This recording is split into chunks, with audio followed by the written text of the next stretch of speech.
Cleaner finds animals victims of abuse. Her reaction moved everyone. The smell hit Sharon before she even opened the attic door. 23 years cleaning homes across suburban Melbourne had exposed her to plenty of unpleasant odors, but this was different. This was the thick, suffocating stench of neglect, of living things suffering in silence. Her weathered hands trembled slightly as she gripped the rusted handle, the late afternoon sun casting long shadows through the hallway windows of the Reservoir property. She'd been hired to clean after the elderly owner had been taken to hospital. The door creaked open and Sharon's breath caught in her throat. The dim light filtering through a single grimy skylight revealed a scene that would haunt her for the rest of her life. Huddled in the corners of the cramped attic space were at least 9 animals, dogs, and cats, their ribs protruding through matted fur, eyes vacant and hopeless. Some were tied with fraying ropes barely long enough to let them move. Others lay motionless on soiled blankets, too weak to even lift their heads. The floorboards beneath them were stained dark with waste, and empty food bowls lay scattered among cardboard boxes that hadn't been touched in what looked like months. Sharon's knees buckled and she grabbed the doorframe to steady herself. Her mind raced back to her childhood in Ballarat, where her own family had struggled to put food on the table. But her mom had always made sure their dog Rusty had something to eat, even if it meant sharing their own dinner. The memory made her chest tighten with anger and heartbreak. These creatures had been imprisoned here, forgotten, left to waste away in their own filth, while the world continued outside, oblivious to their suffering. A small ginger cat near her feet made a weak sound, somewhere between a meow and a whimper. Sharon dropped to her knees, her cleaning apron hitting the dirty floor with a soft thud. The cat's amber eyes met hers, and in that moment something inside Sharon cracked open. Tears streamed down her face as she reached out slowly, her calloused fingers brushing against the cat's bony head. The animal flinched at first, then leaned into her touch with desperate, aching need. "It's all right, love. I've got you now. I've got you." Her voice was barely a whisper, thick with emotion. She could feel the cat's rapid heartbeat beneath her palm, could see the fleas crawling through its tangled fur. Around her, other animals began to stir, sensing perhaps for the first time in ages that someone had come who actually cared. A small terrier mixed with clouded eyes dragged itself forward on trembling legs, its nails clicking weakly against the wood. 2 other cats remained motionless in the corner, and Sharon's heart sank as she wondered if they were even still alive. She pulled her mobile from her pocket with shaking hands, her vision blurred by tears. The screen showed 4:47 p.m. She'd been scheduled to finish at 5, to head home to her own flat in Coburg, where her teenage daughter Maddie would be waiting for dinner. But there was no question of leaving now, not when these innocent lives hung in the balance. She scrolled through her contacts, her thumb hovering over the number for RSPCA Victoria. Before she could dial, movement caught her eye. A black and white border collie cross was attempting to stand, its legs wobbling like a newborn foal's. The dog's coat was so matted that Sharon couldn't tell where one clump ended and another began. Its eyes, those eyes held something that pierced straight through her, not just suffering but a flicker of hope, as if the dog understood that rescue had finally arrived. Sharon pressed the call button and brought the phone to her ear, her other hand still gently stroking the ginger cat. As the line rang, she looked around the attic more carefully. There were signs everywhere of neglect medication bottles knocked over and empty, water bowls bone dry with crusty residue, scratch marks on the walls where desperate paws had clawed for freedom. Her professional eye noticed the structural damage too, the way the animals had been forced to live in conditions that no living creature should ever endure. "RSPCA Victoria, how can we help you?" The voice on the other end was calm and professional, but Sharon could barely form words. Her throat had closed up, choked with rage and sorrow.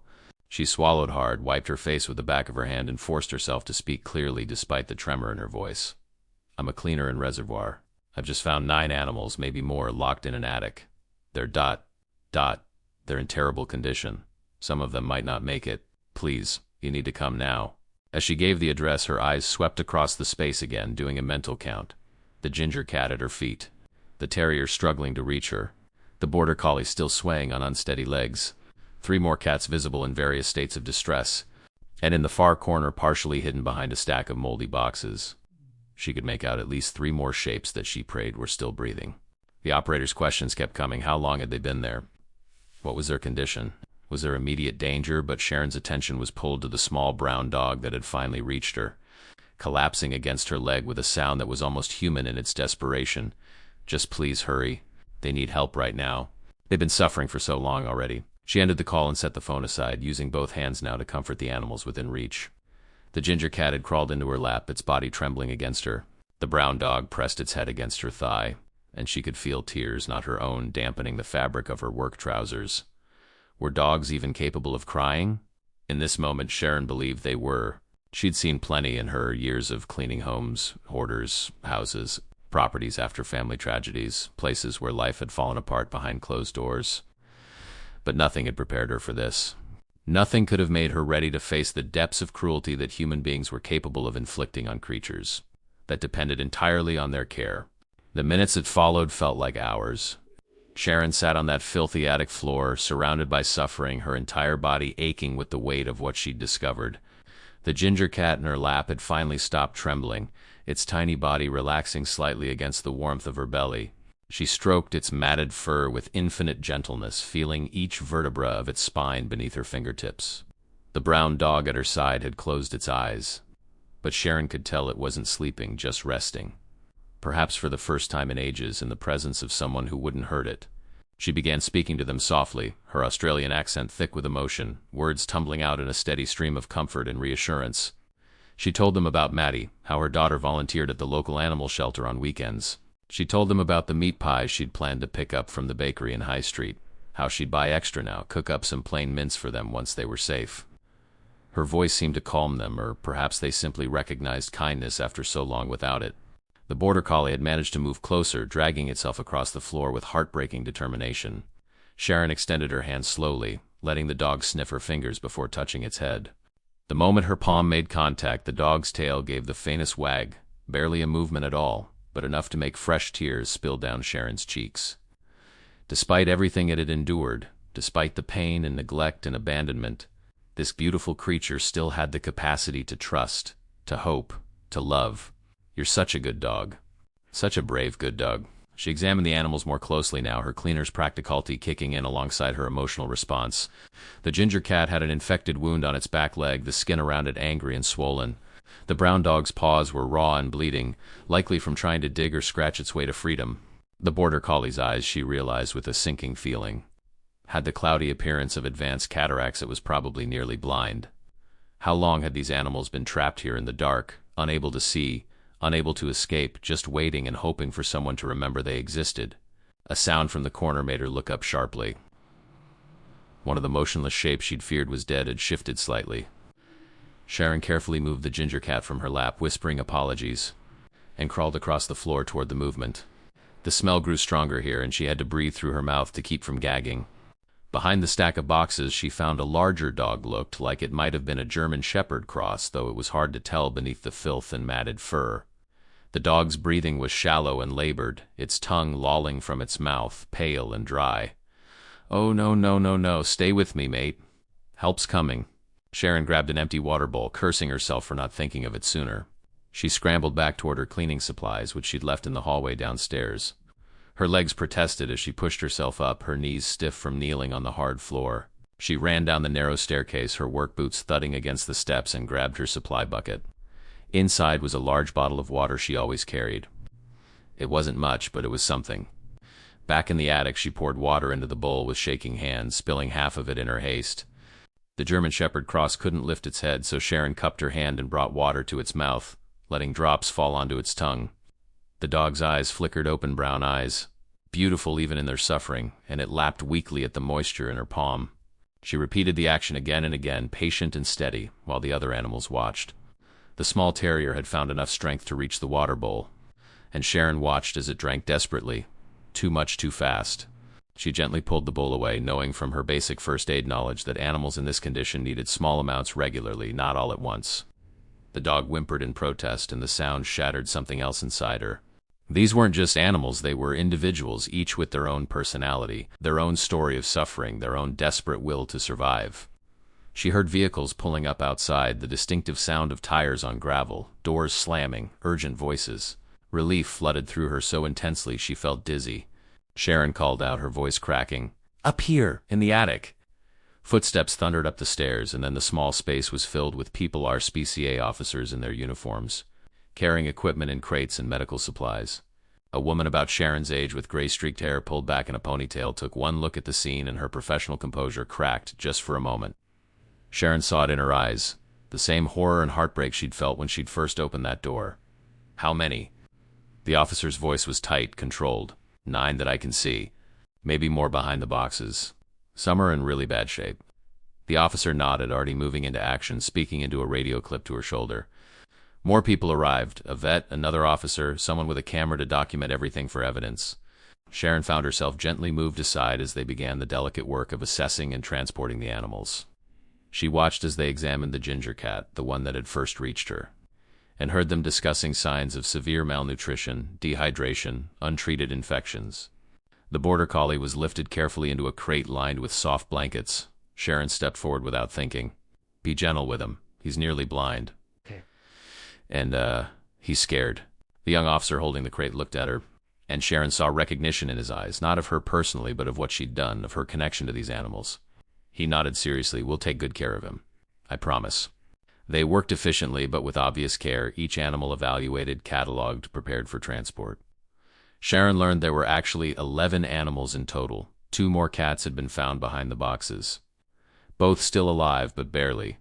The German Shepherd Cross was loaded into a vehicle first, with the vet accompanying it, lights already flashing as they raced toward the emergency animal hospital in Burwood. The female officer approached Sharon, pulling out a notebook. She needed a statement, needed details about who owned the property, about how Sharon had come to discover the animals, about what she'd seen and heard. Sharon answered mechanically, her eyes tracking the movement of each crate as the animals were carefully carried down the stairs. She'd spent less than an hour with them, but it felt like they were parts of herself being taken away. You did the right thing calling us straight away. The officer's voice softened. Another hour, maybe 2, and we'd have been collecting bodies instead of patients. You've saved their lives today. Sharon nodded, unable to speak past the lump in her throat. The attic was nearly empty now. Just her and the officer and the evidence of suffering, the soiled blankets, the empty bowls, the rope marks on the walls. The late afternoon sun had shifted, and the single skylight cast a beam of golden light across the floor, illuminating dust motes in the air. It seemed obscene, that beauty existing in this place of such cruelty. Sharon finished giving her statement as the last transport vehicle pulled away, its taillights disappearing down the residential street. The officer handed her a card with contact information, telling her she might be needed for court proceedings if charges were filed against the property owner. Sharon tucked the card into her apron pocket, her hands still trembling slightly. The adrenaline that had carried her through the past 2 hours was beginning to fade, leaving her feeling hollowed out and exhausted. She stood alone in the driveway as evening settled over Reservoir, the autumn air cooling around her. Her phone buzzed, Maddie asking when she'd be home. Sharon looked at the message, at her daughter's casual question about dinner, and felt the surreal disconnect between that normal world and what she'd just witnessed. She typed back that she'd be late, that something had come up at work, that she loved her. She couldn't explain it yet, not in a text message, not when her emotions were still so raw. The officer who'd taken her statement returned, accompanied by the woman with the gray-streaked ponytail who'd been first on scene. They'd introduced her as Inspector Cartwright, 26 years with RSPCA Victoria. The inspector's eyes were red-rimmed, and Sharon realized she'd been crying while working, processing the animals even as her professional training kicked in. I wanted to thank you properly before we left. Inspector Cartwright's voice was rough. In my years doing this work, I've seen too many cases where people walk past suffering because they don't want to get involved. You didn't do that. Sharon shook her head, feeling uncomfortable with the praise. Anyone would have done the same. How could you not? You'd be surprised. The inspector's expression was grim. We get calls about suspected animal cruelty daily, but by the time most people work up the courage to report it, or overcome the bystander effect, or finish convincing themselves it's their business to interfere, it's often too late. You acted immediately. That's the difference between life and death. The words settled over Sharon like a weight. She thought about the ginger cat, how it had felt in her lap, its heartbeat fluttering against her palm. She thought about the border collies, barely their tail wag. The German shepherd's desperate attempt to drink from her hand. The brown dog's tears soaking into her work trousers. Life and death. Such simple words for such profound meaning. What happens now to them, I mean? They'll be assessed and treated. The ones who can be saved will go into foster care once they're stable, then eventually up for adoption. The inspector paused, choosing her words carefully. Some of them are in critical condition. The big German Shepherd cross, the 2 cats from behind the boxes, it could go either way. But they've got a fighting chance now because of you. Sharon nodded, not trusting herself to speak. The inspector continued, "We'll be investigating the owner, building a case for prosecution." The property owner claimed he was caring for a friend's pets while they were away. But from the state of those animals, they'd been neglected for months. Criminal charges are likely, and we'll be pushing for a lifetime ban on animal ownership. The anger that had been simmering beneath Sharon's grief suddenly flared hot and bright. She thought about the rope marks on those animals' necks, the raw paws, the infected wounds, the sheer desperation in their eyes. How could anyone do that to creatures who trusted them, who depended on them completely? Her hands clenched into fists at her sides. Good, they deserve everything that's coming to them. Inspector Cartwright pulled out her own phone, scrolling through something before turning the screen toward Sharon. "I don't usually do this, but I think you need to see. This was the border collie about 5 minutes ago." The photo showed the black and white dog lying on what looked like a veterinary examination table, an IV line in its leg. But what made Sharon's breath catch was the expression on the dog's face. Its eyes were half closed. And despite the obvious pain and exhaustion, there was something peaceful there. Someone in scrubs was stroking its head, and the dog's tail was curled slightly upward. "He's going to make it. Dehydrated, malnourished, the cataracts can't be reversed, but he's a fighter. They all are." Fresh tears spilled down Sharon's face. But these felt different. Not just grief and horror, but relief and something close to joy. The inspector showed her another photo, this one of the ginger cat, cleaned up and wrapped in a warm towel, its eyes bright and alert as it ate from a bowl of special recovery food. "This little one's already trying to purr. Can you believe that? After everything, it still wants to trust people." Sharon wiped her face with the back of her hand, laughing wetly through her tears. The resilience of these animals, their capacity to forgive and hope despite their suffering, felt like something sacred, something that taught her more about grace than she'd learned in her entire life. "Can I visit them? Once they're settled?" "Absolutely." The inspector smiled for the first time. "In fact, I'll personally make sure you're kept updated on their progress. And, Sharon, if you're interested in fostering once any of them are ready, you'd be at the top of the list. We know they'd be in good hands." The thought hadn't even occurred to Sharon, but the moment the inspector said it, something clicked into place. Her flat wasn't big and money was always tight, but Maddie had been asking for a pet for years. And more than that, Sharon knew she couldn't walk away from this, couldn't return to normal life without knowing how their stories ended. These animals had changed something fundamental in her, had shown her depths of both cruelty and compassion she hadn't known existed. "I'd like that, really like that." They exchanged contact information, and the inspector squeezed Sharon's shoulder before heading to her vehicle. Sharon stood alone again in the gathering darkness, looking up at the attic window where she'd found them. The nightmare those animals had endured in that small space would fuel her nightmares for weeks. She knew that. But it would also fuel something else, a determination to be someone who didn't look away, who didn't assume someone else would handle it, who acted when action was needed. She walked to her car, her body feeling every one of her 47 years. Her cleaning supplies were still inside the house, but she'd collect them another day. Right now, she needed to go home to hug her daughter, to tell her about the incredible, heartbreaking, beautiful thing that had happened. To tell her that sometimes life puts you exactly where you need to be, even when you don't expect it, even when it breaks your heart. As Sharon drove through the familiar streets toward Coburg, she thought about the inspector's words that she'd saved lives today. It didn't feel that simple. She'd just done what anyone with a shred of decency would do. But maybe that was the point. Maybe heroism wasn't about grand gestures or extraordinary courage. Maybe it was just about paying attention, about caring, about refusing to walk past suffering when you had the power to stop it. Her phone buzzed with a text from Inspector Cartwright. An update already. The German Shepherd Cross had stabilized, was responding to treatment, had even managed to drink water on its own. Sharon pulled over to read it properly, her vision blurring again with tears. 11 animals who'd been sentenced to a slow, agonizing death in darkness had been given another chance at life. 11 individuals who had learned that not all humans were cruel, that kindness still existed in the world. Sharon sat in her parked car watching the evening traffic pass, and let herself cry properly for the first time since opening that attic door. She cried for what those animals had suffered, for the cruelty that humans were capable of, for the brokenness of a world where such things could happen. But she also cried with relief and hope and gratitude that she'd been there, that she'd acted, that she'd been able to make a difference. When she finally started the car again and continued home, Sharon felt different. Heavier with the knowledge of what she'd seen, but lighter too, knowing that sometimes one person's choice to care, to act, to refuse to look away could change everything. And tonight, when she tucked Maddie into bed and told her this story, she'd make sure her daughter understood that lesson too. That compassion wasn't passive, that kindness required action, and that every life, no matter how small or forgotten, mattered absolutely.